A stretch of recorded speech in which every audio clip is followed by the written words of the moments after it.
What is happening, fellow pioneers of human transportation? I'm Yogi Steve and you're watching ESA, the Electric Scooter Academy. I make videos about high-powered scooters. Today I'm just doing a review. Normally I review my electric scooters by doing deliveries on them. That's just my style. I don't do very many actual review videos, but I just got my Emove Cruiser V2 back from Vora Motors. I basically crashed my very first one. I got one of the prototypes when they first came out. I put it into a curb, I broke the stem, and it took a while for them to get me another one. They're not just giving these scooters away to anybody. But thank you, Vora Motors. Thank you, Melvin, for giving me another Emove Cruiser V2. I promise not to crash this into anything. But I'm really excited about this. I have a long history with the Emove Cruiser model. And I'm gonna tell you everything I know about it as we ride around Hollywood. I'll give you a quick close-up of it right now with some of the upgrades from the S model to this model. Most substantial upgrade is just a brand new folding mechanism. I love this folding mechanism. You push this button down, pull the lever, this folds back. This stem, when it's folded in, will lock into the base so you can carry it like a suitcase. It won't wobble side to side. Whole brand new neck. I love the neck, super sturdy. Quad suspension, you know, 2 in the front, 2 in the back. And I love this very sturdy affixed kick plate. It just makes it very easy to pick the scooter up. It's got the standard X-Tech semi-hydraulic brakes. These brakes are good. They're pretty easy to adjust as you lose power on them. You can move this dial to make adjustments to tighten and make your brakes more powerful, and they're pretty easy to replace the brake pads on these. I like the thick stem. It's definitely an improved, thicker stem. We're gonna have the light on tonight. It's gonna get dark as we do this review. All right, let's hit the road. Enough of bullshit. This is a 3-mode scooter. You're mostly gonna use it in modes 2 or 3. Here's some serious bumps in my neighborhood. Oh yeah. You know, the suspension on this, especially at this price point, let's face it. I know 1,500 bucks, maybe this scooter is a little more right now. That's a lot of money. Generally speaking, it's a lot of money, but for an electric scooter, it's not really a lot of money. And I think what the Emove line is all about, it's getting the most bang for your buck. And the best thing about these products is the best thing about this cruiser, I think, is you're buying a 3rd generation product. There's the original Emove Cruiser, there's the Emove Cruiser S with the sine wave controllers, and now there's the Emove Cruiser V2. They call it the version 2, it's really the version 3. But these brakes are fucking awesome. They work well enough for this scooter. They work great for this scooter. I don't think you're gonna need better brakes than this. A lot of scooters I'll go for an upgrade, but these brakes are fantastic. They're easy to maintain. Oh yeah, one thing I forgot to mention when I was showing you the scooter is the tires. The tires are a big improvement compared to the old tires. These are 10-inch hybrid road off-road tires. I'm gonna stop right here and show them to you actually. I actually really like these a lot. I had these on some of my bigger scooters as well. These are hybrid road off-road tires. I think they're fucking amazing. I think these types of tires are actually just gonna be more durable than a regular road tire and more comfortable than an off-road tire. Off-road tires are fine if you're going in the dirt, which, to be honest with you, I don't recommend. This is probably a whole nother topic. I don't recommend off-roading your scooters, meaning riding them in dirty conditions, up and down like hard little jumps and shit, whatever you call off-roading, or just riding in dirt. Maybe just riding in plain dirt is okay, but I don't think these are good for off-roading. I think if you want to off-road, you should buy yourself a big fat bike.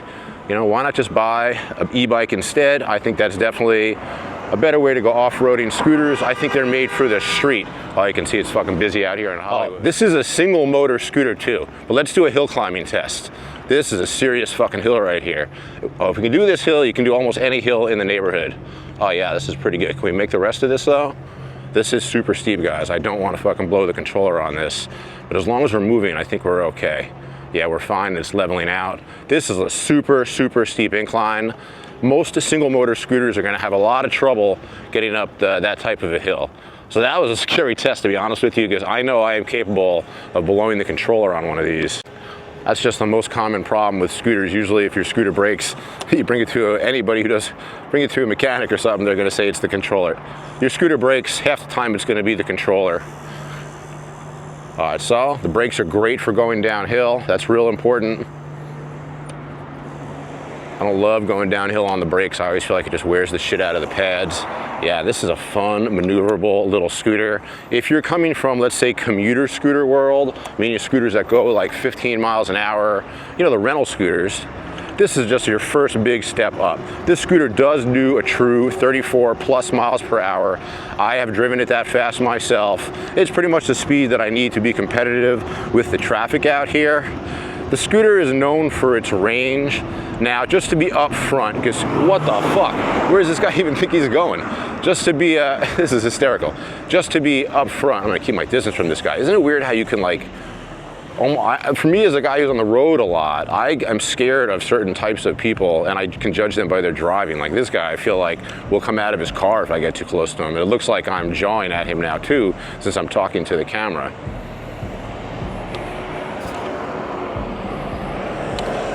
But it is fun to be back out here on the V2. I'm very happy to have it back in action. I'll be doing deliveries on it probably as soon as Monday. Today's Friday, I'll take the weekend off. I had a pretty long week. I'll take us down Hollywood. Now let's not go down Hollywood Boulevard, there's too much traffic. But yeah, if you're looking for a scooter and you're stepping up from the under $1,000 price range, which is basically a commuter scooter that goes about 20, this is gonna be your big first step, probably your best first step at this price point. You know, like I said, probably $1,500. Did I tell you, use my bonus code, get that $50 off, save a little bit, support the channel. I feel very comfortable that I've moved quite a bit of these scooters in the last 2 years. This scooter has been on the market for so long, it's really amazing. But I feel comfortable about any sales I've made with this. I feel like people get a good deal. Sure, sometimes they have problems, but every generation is easier and easier to fix and has less systemic problems. I guess since we're down here, maybe we should go see Isaac, if Isaac is working, waiting at Chick-fil-A, and then we'll drive home from there. But yeah, this scooter feels like almost as competitive, almost as good as any big scooter that I drive. You know, I'm out here on my big $3,000 and $4,000 scooters every single day. And this scooter is really, performance-wise, very competitive. It doesn't have rip-roaring acceleration, but it can get the speed if you need it. And it's fucking stable as fuck. And I'll tell you, people who have only seen rental scooters see this scooter and they're like, oh my God, that looks fucking amazing. That's a monster.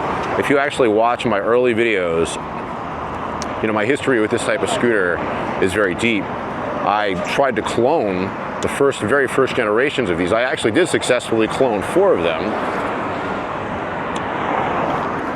I was gonna try to go into the business of selling these types of scooters, but I just decided that, I don't know, I'd rather be a YouTuber than a scooter dealer, and I ended up being a scooter salesman anyhow, because that's what I do with the channel. You know, part of the channel is selling scooters. I hope you buy one, use the bonus code. I think this is a good buy. You're not buying an unvetted product when you buy this cruiser. You're buying this V2 even as the newest model. Go, go, go! As the newest model, come on. As the newest model has been on the market for a long time already, for I think 6 months. And they've had very little problems, you know, I read the forums. That's where you can learn the most about these scooters. Read the discussion forums on Facebook.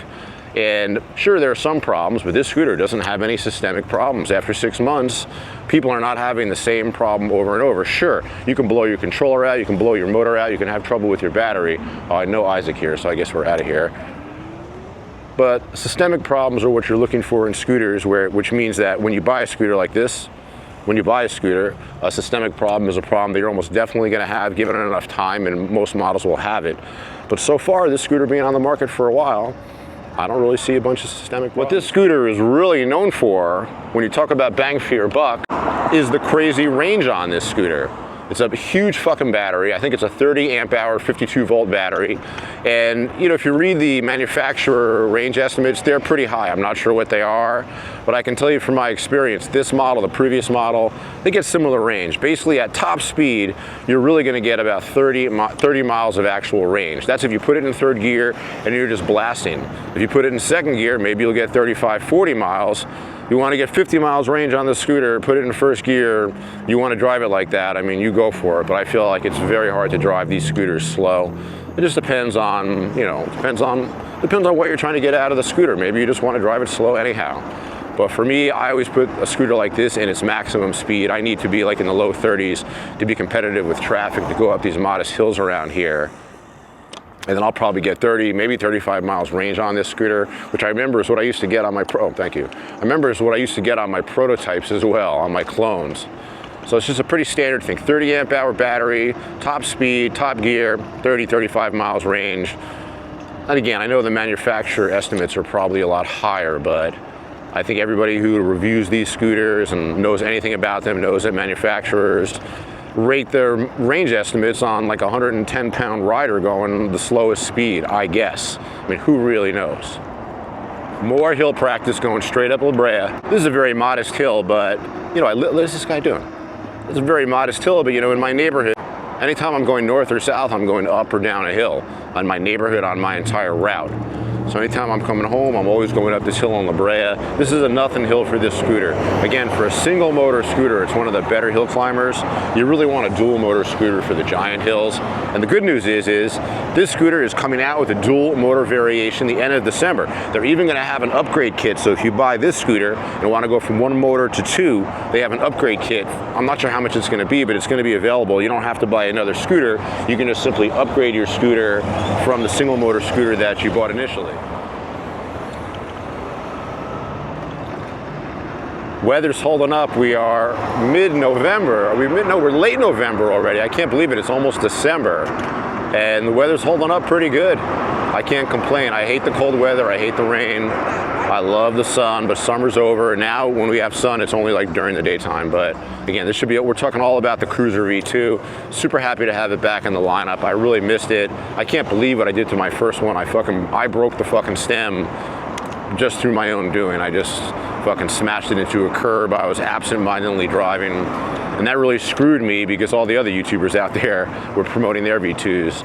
But I feel like I'm the only person that will promote a scooter like year-round while I do deliveries on it. And this scooter is definitely a part of my fleet. Here, let's put the light on. The light on this scooter is pretty good. You can't actually really see it because it's so light out, I guess. But the light on this scooter, it's enough for nighttime driving. And I guess the deck has lights too. The front and back of the scooter have deck lights as well. I think when I drive this scooter at night for deliveries, which I'm probably gonna do this winter, I'm gonna put a second light on it, though most people put a second light like right here on the handlebars. You wanna be as visible as possible and be able to see as much. I mean, I really feel like these scooters are fucking dangerous as fuck at night. Go, buddy, go, go, buddy, go. Oh, this guy in the van just is gonna sit there whacking off. So now we're back in the city. Oh, we never left Hollywood, but we're closing in on Hollywood Boulevard. That driver's doing a delivery to the Roosevelt. But yeah, Emove Cruiser V2, use the bonus code Electric Scooter Academy, get $50 off. A great first big scooter. You know, big meaning it goes faster than 20 miles an hour. It's bigger than a rental or a commuter scooter. And it's relatively durable. Fellow pioneers, again, thank you for supporting the channel. Please like, subscribe, comment, use my bonus code for this scooter and all the other scooters that I drive. They're always listed in the description. Set your notification for the live stream. I'm gonna be doing the official Vora Motors podcast very soon. I'm shooting it right out of my apartment. So make sure you set your notification for the live stream. I appreciate your support. Subscribe to the other channel. Yeah, subscribe to the other channel as well. Subscribe to Yogi Steve's Journal. Let's go home. I'll see you all next time.